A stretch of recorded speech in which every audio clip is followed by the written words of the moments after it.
Perkenalkan, nama saya Milati Aska dengan NIM 2450210030. Di sini saya akan menjelaskan tentang filosofi dasar ekonomi Islam guna untuk memenuhi tugas UAS mata kuliah Dasar-Dasar Ekonomi Syariah. Yang pertama yaitu Islam sebagai way of life. Islam sebagai agama samawi berfungsi sebagai rahmat dan petunjuk bagi seluruh umat manusia. Mengandung nilai-nilai kesempurnaan baik di dunia maupun akhirat. Prinsip utama dalam Islam adalah pengakuan terhadap Allah Subhanahu wa taala sebagai Tuhan yang Maha Esa, yang merupakan pencipta dan pemelihara seluruh alam. Manusia sebagai makhluk Allah diberi amanah untuk menjalankan tugas kekhalifahan termasuk dalam hal pemberdayaan alam untuk kesejahteraan bersama. Dalam konteks ini, sholat dan zakat menjadi refleksi hubungan baik dengan Allah dan antar sesama. Islam sebagai way of life mencakup berbagai aspek penting. Yang pertama yaitu akidah, kepercayaan kepada Allah, malaikat, kitab-kitabnya, dan hari kiamat, membentuk dasar moral seorang muslim. Yang kedua yaitu ibadah, tidak hanya terbatas pada ritual, tetapi juga mencakup semua tindakan yang dilakukan dengan niat baik. Yang ketiga yaitu akhlak, menekankan perilaku mulia, mengacu pada teladan Nabi Muhammad SAW. Yang keempat yaitu keluarga, memandang keluarga sebagai unit dasar masyarakat dengan tanggung jawab pendidikan dan hubungan harmonis. Yang kelima yaitu komunitas, mendorong solidaritas dan kerjasama dalam ummah. Yang keenam yaitu keseimbangan dunia dan akhirat, mengajarkan kehidupan dunia yang seimbang dengan persiapan dan akhirat. Yang ketujuh yaitu pendidikan dan pengetahuan, menjadi pencarian ilmu sebagai kewajiban setiap muslim. Yang kedelapan yaitu keadilan sosial, menekankan tanggung jawab membantu yang membutuhkan melalui zakat dan sedekah. Yang terakhir yaitu kesehatan dan kesejahteraan, mengajarkan pentingnya menjaga kesehatan fisik dan mental. Dengan mengikuti ajaran Islam, seorang muslim berupaya mencapai kehidupan yang seimbang, harmonis, dan bermakna.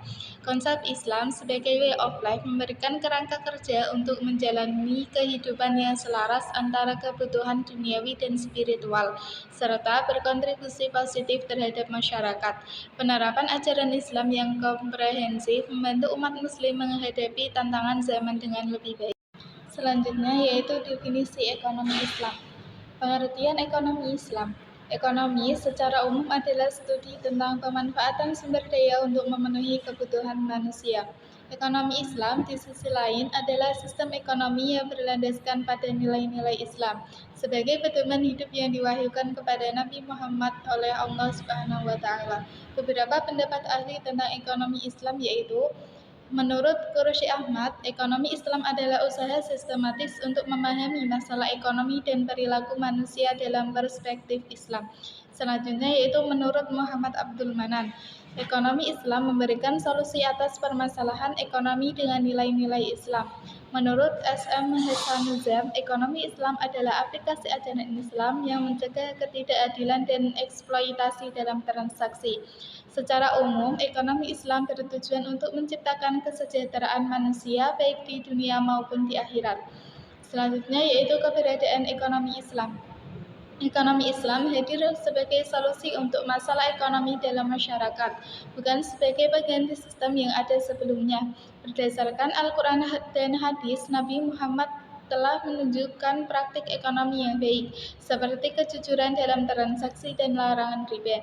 Meskipun riba dilarang, bank konvensional sering menerapkan bunga. Oleh karena itu, bank-bank Islam didirikan tanpa bunga, menghidupkan fikih muamalat dalam praktik modern. Tujuan ekonomi Islam menurut Mukhlis bin Abdul adalah yaitu: pertama, mensucikan jiwa umat muslim agar menjadi sumber kebaikan bagi lingkungan. Yang kedua yaitu menjaga keadilan bagi semua demi kemaslahatan bersama. Selanjutnya yaitu karakteristik ekonomi Islam. Ekonomi Islam memiliki 4 pilar utama. Yang pertama yaitu kesatuan atau unity. Semua aspek kehidupan, termasuk ekonomi, harus dipandang sebagai kesatuan yang terintegrasi tanpa pemisahan antara spiritual dan material.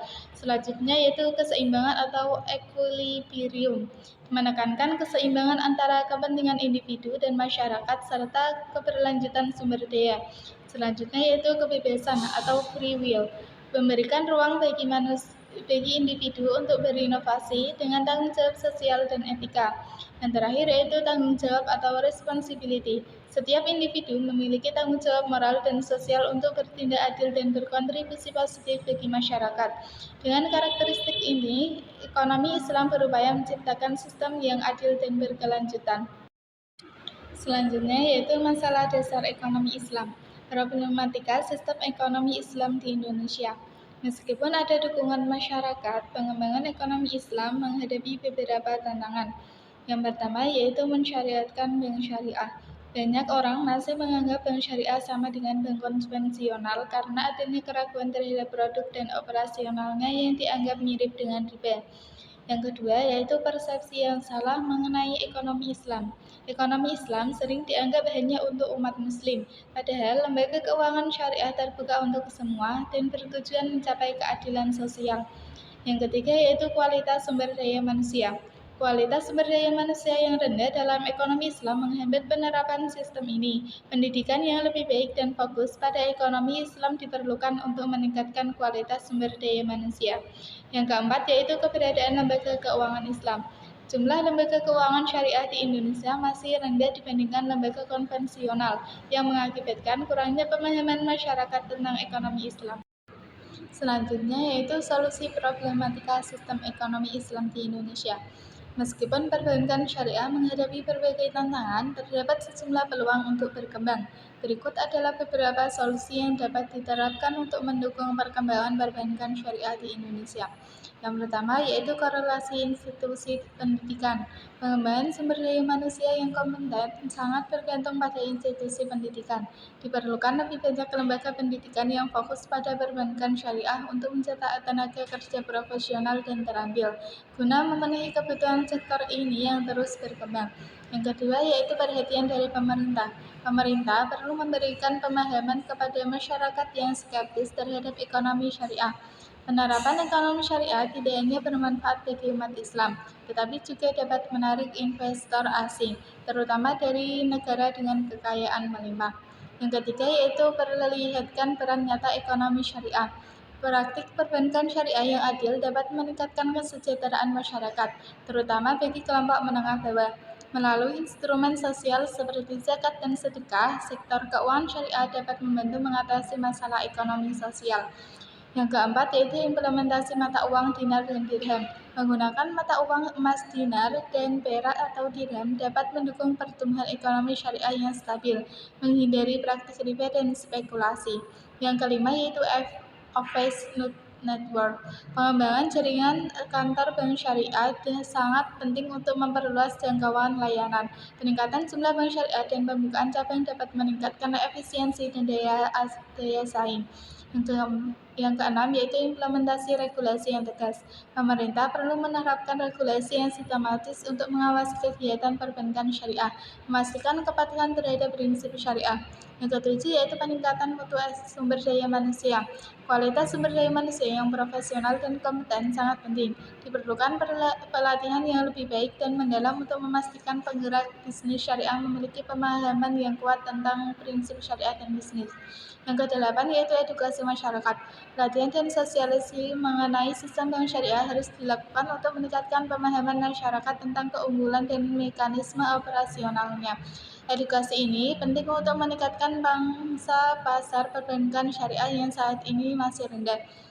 Dengan menerapkan solusi-solusi ini, diharapkan perbankan syariah di Indonesia dapat berkembang lebih pesat dan memberikan kontribusi signifikan terhadap perekonomian nasional.